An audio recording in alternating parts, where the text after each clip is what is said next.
Here is your super straightforward version. I like to call it like a feasibility study to see if a refinance is good for you. You don't need to know anything except watching this video. And I'm going to run you through the math so that way when somebody's talking to you about it and you're not sure about it, you can kind of double check to make sure it passes your smell test. All right.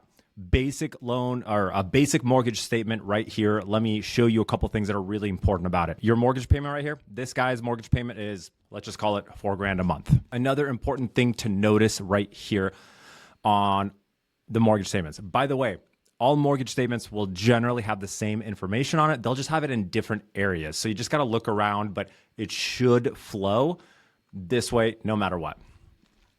Principal balance, $473.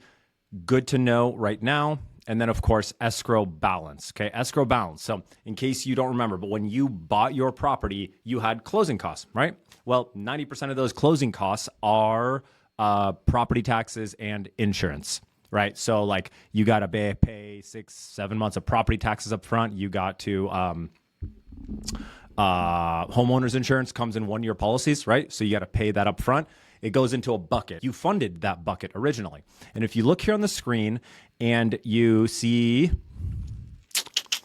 right here, escrow, this guy is every single month, there's a $1,000 out of his payment fills this bucket right here, right? Automatically and behind the scenes, you don't know what's happening. That's just how it works. So every month, part of his payment goes into that escrow. When this escrow bucket is full enough, generally between 5, 6, 7 months, it sends a check to your property taxes to your muni, and then it sends a check of homeowners insurance to your company. That's how escrow works. So the balance will drop, then it'll fill back up, balance will drop. Refinancing means you're redoing the financing for hopefully better terms to save money.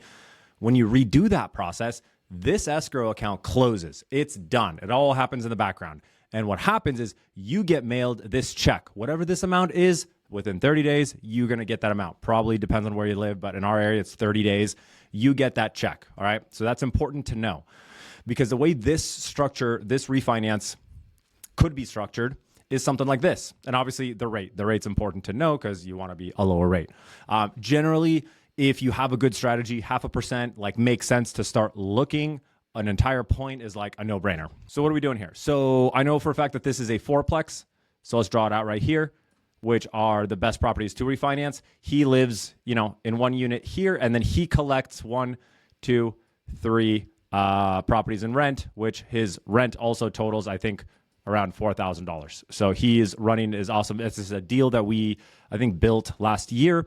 And this is a perfect situation because if you can see what's going on here, he lives here in his building, and the other 3 units are freaking covering his mortgage payment. Like, this guy has eliminated 2 big things that most of us don't worry about until we're in our 30s, which is your cost of living, which is the roof over your head, whether it's rent, mortgage, whether you're living for free with your parents or getting a sweet deal, that's your cost of living. So he's eliminating his cost of living, and he's planting a seed for like his future retirement, right? Because this building is going to go up in value. The tenants are going to pay down the debt, and he is going to reap the benefits, right? So in this case, he's probably paying utilities right here because the rents cover the mortgage.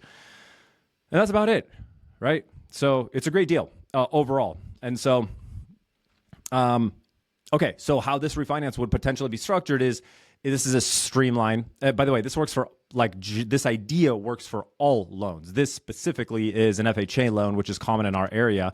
And so if you look at the calendar here, this refinance is probably going to close before October 15th. So I've already told this guy, by the way, stop making your mortgage payment because we got you. And he liked the deal. So here's how it works. Generally, whatever month your loan closes in, you have no payment. Also, the following month, you don't have a payment, right? So it's probably common in your area.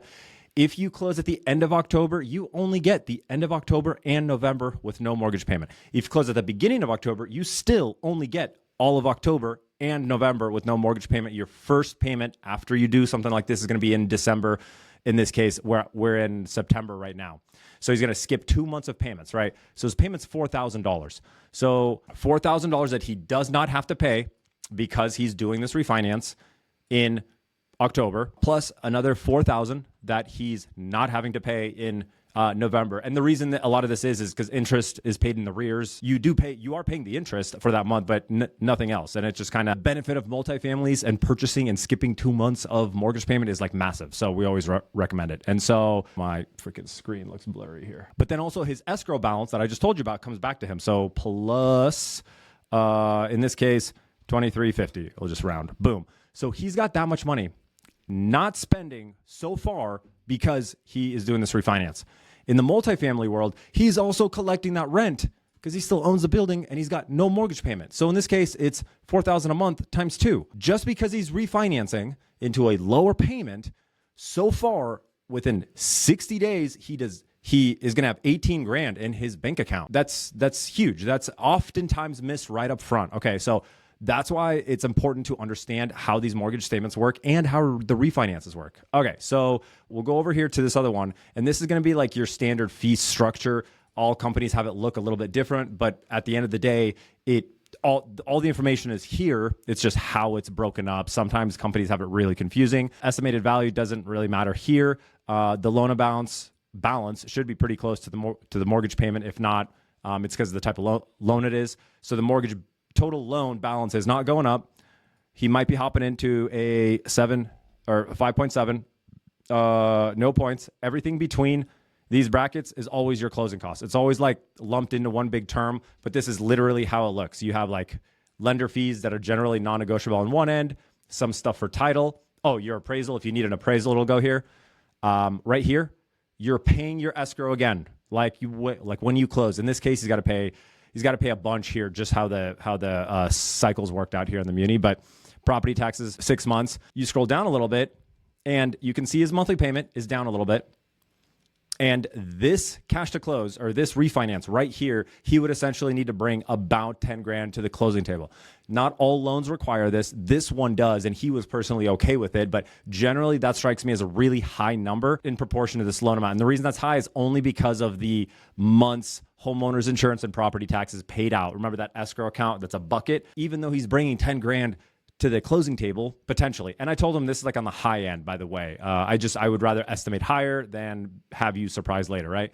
And so he can see the math and the strategy. FHA streamlines specifically in our area and region have always been you got to bring a couple months and then you don't get to pay a couple months, right? Then you got the escrow balance. But the multifamilies, when you are refinancing them, there is way more strategy because closing it at the beginning of the month is important. Collecting that rent is important, and understanding that he's going to come up 8 grand after this refinance, and his payment is actually it ended up being almost $120 less than this. So his cash flow just went up by $300 as well, and his refinance essentially didn't cost him any money. He's got to do a little bit of a juggle, and yeah, you got to bring the money to the closing table. So that's a hard stop for people that can't do that right out the gate. On this loan, which is an FHA, you refinancing a couple properties at the same time strategically and dropping your payment, dude.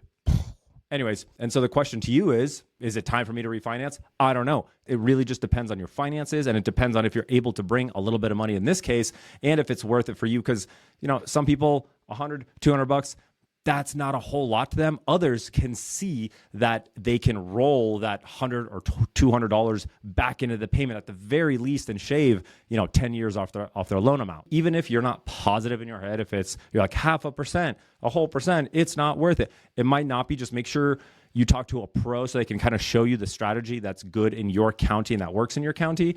And that's it, my friends.